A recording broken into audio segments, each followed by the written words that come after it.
Bakit mo sinasabi na stage yung nangyari doon sa Senado na putukan? Kasi yun yung pananaw ko, yun yung nakikita ko, at yun yung lumalabas sa pag-a-analyze ko. Papakinggan ho natin si Peter Cayetano, mga bossing. Gagalit. Ilag kayo ha, baka tamaan kayo. Kasi daw, tayo, hindi daw tayo naniniwala doon sa putukan na naganap po sa loob ng Senado. Yeah, but I don't think there's Yan. Yan. Ready ka na? Boss, galingan mo ha. sorry but I don't think there's any question. The Senate is under attack. Was under May gigil pa ho, ano? May gigil pa na biglang bumalik sa isipan ko yung sinabi ni Montulfo bandang dulo doon sa kanyang sa kanyang ipinost eh. Ano yun? Sandali lang, balikan ko ha. Sabi ni Montulfo doon, basta bading madrama, sabi ni Tweety Bird. Di ba? Yan yung pinost ni Ramon Tulfo, mga kababayan. Tuloy, game. sorry but I don't think there's any question. The Senate is under attack. Was under attack. All of you. Brad, ang hindi nga namin maintindihan yung tipo bang sinasabi nyo may barilan na, may shooting na nangyayari, ipinapatay mo pa yung ilaw. Imbes na kailangan maliwanag, kitang-kita mo yung lahat ng mga dadaanan, alam mo kung saan yung lulusutan, saan yung pupuntahan, hindi mo pa din naibigay yung 10,000 na pangako mo sa bawat pamilya. Ay, sorry. Naiba. Mali. No? Salungat yung sinasabi nitong mga ito Kasi ang magiging reaction natin, mga kababayan, may mga pangyayaring insidenteng gano'n na may mga barilan. Di ba? May mga barilan. Ang gusto mo, lahat ng pupuntahan mo para makalayo ka doon sa barilan, mga bossing, ay maliwanag. Kitang-kita mo. Upang sa gano'n, mabilis kang makaalis sa senaryo. Di ba, Transformer, Kunyang Life, at Ralish Carlenga? Pero iba tong kay Peter Cayetano. Nagkakaputo ka, patayin ang ilaw. Yung ani mo bang ayaw niyong makita kung sino talaga yung nagpapaputok? At ibinibintang ninyo sa NBI. At ang sinabi pa ho nila, mga kababayan,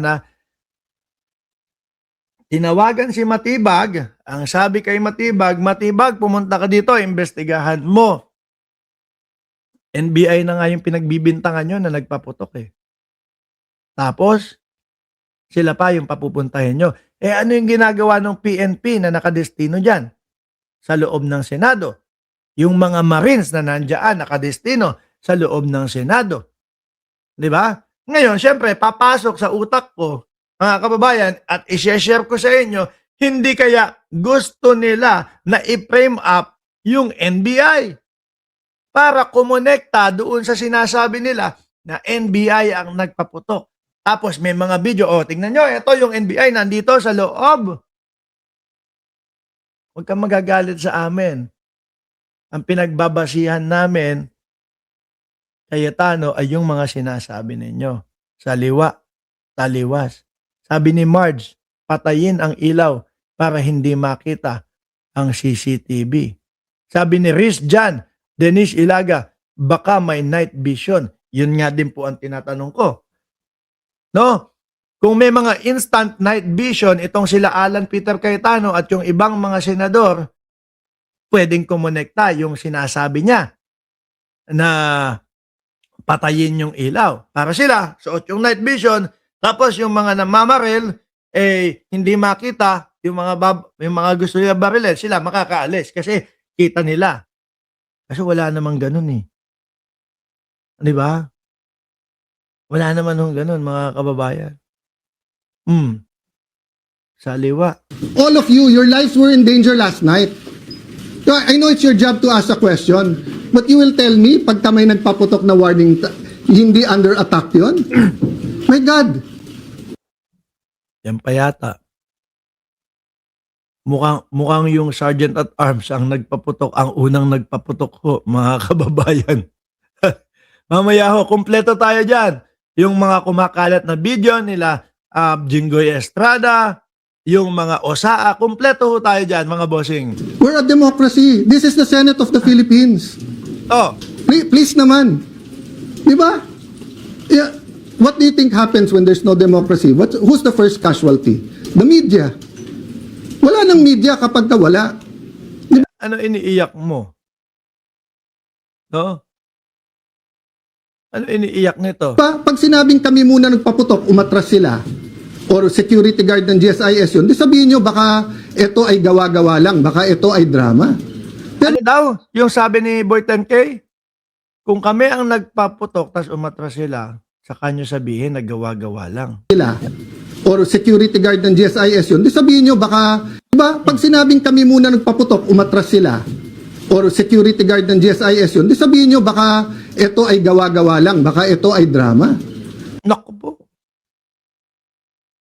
Mukhang may sabit doon si Cayetano ah. Kasi parang ang lumalabas ho, mga kababayan,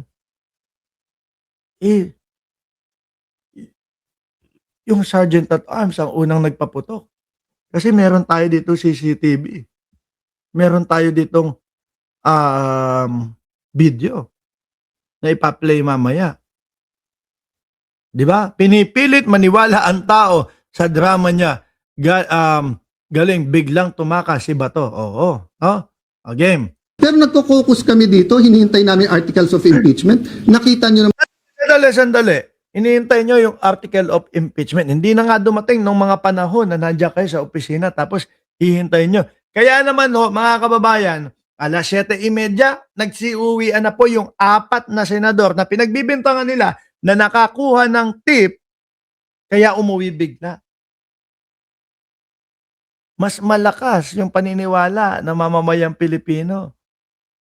Na hinintay niyong makalis yung 4, sila Senador Risa Ontiveros, dahil tapos na yung trabaho, at tapos, saka kayo, merong mga ganyan na may putukan.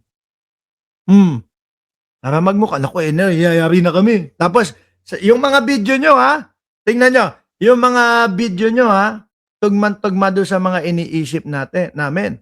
Bakit? Bigla naman pong nagbabarena si Amy Marcos. Bigla, naku, ano ba yan?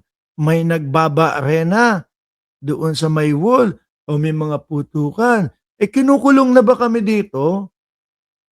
Inaano na ba po kami dito? Uhulihin na po ba kami dito? Arrest. Halatang inuuto kayo, mga DDS eh.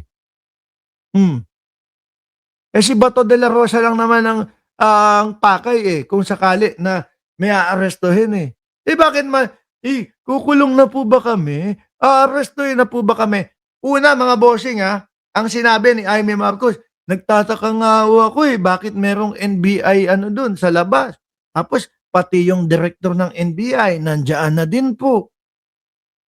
Samantalang, nung nasa labas si Melvin Matibag, kaya pinapasok ko kasi inimbita ng Senado. O di ba parang may mga saltik ho? Di ba? Parang may mga tupak po. Huwag niyo pong kakalimutan yung sinabi ni Cayetano na kung sa amin manggagaling yung unang putok, saka nyo isipin na gawa-gawa lang ito. Kasi meron akong papakita mamayang video. Di ba?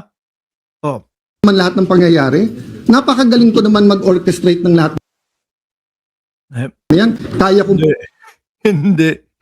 Hindi ka magaling. Kasi butas-butas. Ito naman si Ma'am Viola G. Asa na yung ebidensya na nagbabarena ni Ninong Mark? Andali, alisin ko muna tong si Cayetano. Ano po? Pero yon talaga, lumabas siya bibig ni Manang Amy.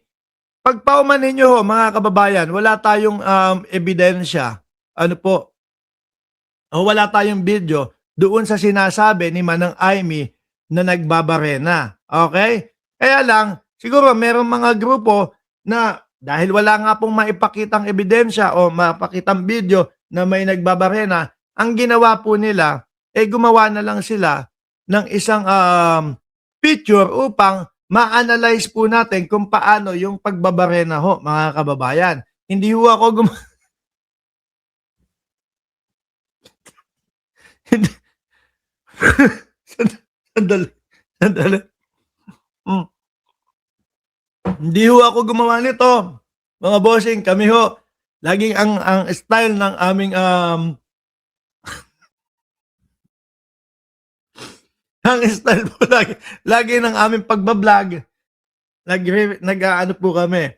Yung pagre-research na ginagawa namin, tinitingnan po namin sa social media. Lahat po, no? So, dumaan po sa newsfeed namin.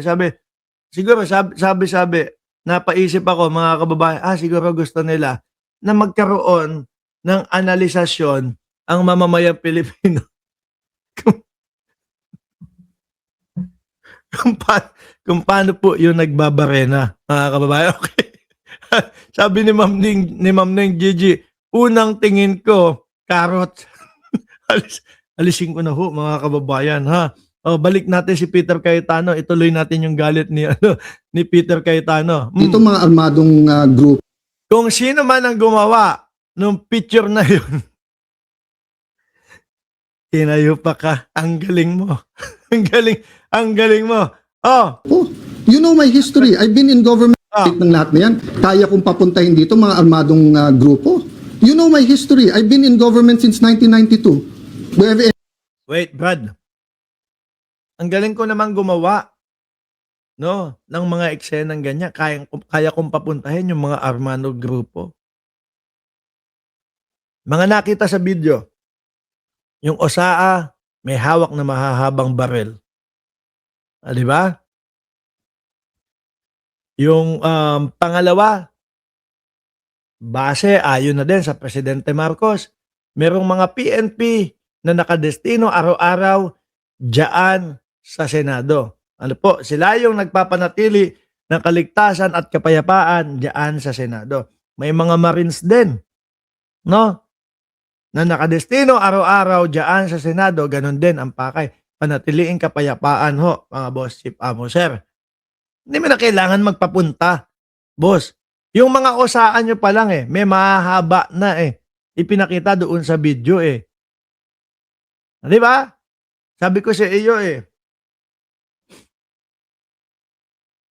nagagalit ka dahil iniisip na orchestrated yung ginawa o yan nangyari dyan. Pero puro butas yung mga sinasabi mo, Brad any history of doing that? O sa Taguig, have we done anything like that ever? No, so excuse me, I mean I'm not taking offense at the question, but you know, if you have any doubt, you're doubting our democracy, you're not doubting my statements. Wow. Balik natin dito, konti lang, no? Kasi may importante ho. Guard ng GSIS yun, di sabihin nyo baka ito or security guard ng GSIS yun, di sabihin nyo baka ito ay gawa-gawa. Wala ng media kapag wala. Di ba? Pag sinabing kami muna nagpaputok, umatras sila. Or security guard ng GSIS yun, di sabihin nyo baka ito ay gawa-gawa lang, baka ito ay drama.